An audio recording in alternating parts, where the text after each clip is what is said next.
আজ লোকসভা নির্বাচনের তৃতীয় দফার ভোট। আসামে আজ অগ্নি পরীক্ষায় অবতীর্ণ হয়েছেন বদরউদ্দিন আজমল, রকিবুল হোসেন, ফণীভূষণ চৌধুরী। রাজ্যের শেষ পর্বে সকাল 7টা থেকে আসামের 4টি আসনে ভোট গ্রহণ পর্ব শুরু হয়েছে। লোকসভা নির্বাচনের তৃতীয় দফায় আজ ভোট হচ্ছে বরপেটা, ধুবড়ী, গুয়াহাটি এবং কোকরাঝাড় আসনে। 4টি লোকসভা কেন্দ্রের 47 জন প্রার্থীর ভাগ্য আজ ইভিএম বন্দী হবে।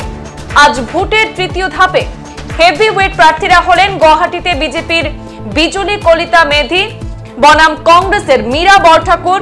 বরপেটা আসনে নির্বাচনে অবতীর্ণ হয়েছেন বিধায়ক ফণীভূষণ চৌধুরী, দীপ বায়ন, মনোরঞ্জন তালুকদার এবং দুলু আহমেদ।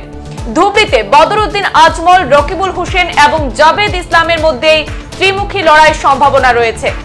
কোকরাঝাড় আসনে জয়ন্ত বসুমাতারি এবং খাম্পা বরগয়ারি প্রতিদ্বন্দ্বিতা করছেন।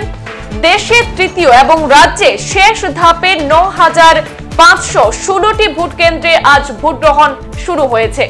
কোকরাঝাড় আসনে মোট 12 জন প্রার্থী প্রতিদ্বন্দ্বিতা করছেন, ধুবড়ী আসনে 13 জন প্রার্থী প্রতিদ্বন্দ্বিতা করছেন এবং বরপেটা আসনে 14 জন প্রার্থী এবং গুয়াহাটি যে আসন রয়েছে সেখানে 8 জন প্রার্থী প্রতিদ্বন্দ্বিতা করছেন বলে জানা গেছে। এছাড়াও আজ তৃতীয় দফা নির্বাচনে গুজরাটের 26টি, কর্ণাটকের 14টি, মহারাষ্ট্রের 11টি, উত্তরপ্রদেশের 10টি, মধ্যপ্রদেশের 8টি, ছত্তিশগড়ের 7টি, বিহারের 5টি, আসামের 4টি, পশ্চিমবঙ্গের 4টি, গোয়ার 2টি আসনে আজ ভোট গ্রহণ শুরু হয়েছে। আজকের ভোটের হেভিওয়েট প্রার্থীরা হলেন কেন্দ্রীয় স্বরাষ্ট্রমন্ত্রী অমিত শাহ, বেসামরিক বিমান পরিবহন মন্ত্রী জ্যোতিরাদিত্য সিন্ধিয়া এবং সংসদীয় বিষয়ক মন্ত্রী প্রহ্লাদ যোশী। আসাম রাজ্যের দিকে যদি আমরা চোখ রাখি তাহলে সেখানে সকাল 7টা থেকে আজ 4টি লোকসভা কেন্দ্রে ভোট গ্রহণ শুরু হয়েছে এবং ইতিমধ্যে 9টা পর্যন্ত যে ভোট প্রদানের যে হার রয়েছে সেদিকে আমরা একবার জানাচ্ছি দর্শকদের।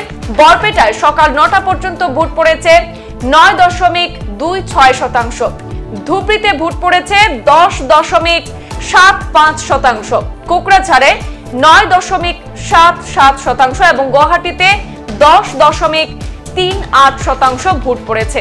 এই হলো আজ লোকসভা নির্বাচনের তৃতীয় দফায় আসাম রাজ্যের সর্বশেষ যে পর্যায়ে ভোট হয়েছে তার সকাল 9টা পর্যন্ত ভোট পড়ার যে হার তা আপনাদেরকে জানাচ্ছি। আরো একবার জানিয়ে রাখছি, বরপেটায় সকাল 9টা পর্যন্ত ভোট পড়েছে 9.26%, ধুবড়ীতে পড়েছে 10.75%, কোকরাঝাড়ে 9.77% এবং গুয়াহাটিতে 10.38%। সকাল 7টা থেকে প্রত্যেকটি বুথ কেন্দ্রে ভোট গ্রহণ শুরু হয়েছে। ইতিমধ্যে বিভিন্ন হেভিওয়েট প্রার্থীরা ভোট প্রদান করেছেন। এছাড়াও প্রত্যেকটি ভোট কেন্দ্রে যথেষ্ট পরিমাণের সামরিক বাহিনী, আধা সামরিক বাহিনী, নিরাপত্তা কর্মীরা সেখানে মোতায়েন করা হয়েছে যাতে কোনো ধরনের বিক্ষিপ্ত ঘটনা কোথাও না ঘটে। রাজ্যের বিভিন্ন জায়গায় বৃষ্টিপাতের জন্য কিছুটা দেরিতে ভোট গ্রহণ শুরু হয়েছে। কিছু কিছু জায়গায় সেখানে সকাল 7টা থেকে লোকজন কম থাকায় বৃষ্টির শেষ হবার পর আবহাওয়া অনুকূলে আসার পর বর্তমানে লোকজন ভিড় করতে শুরু করেছেন বিভিন্ন ভোট কেন্দ্রে। সংবাদ এই পর্যন্তই, ফিরছি পরবর্তী অন্যান্য আপডেট নিয়ে, সাথে থাকুন। ধন্যবাদ।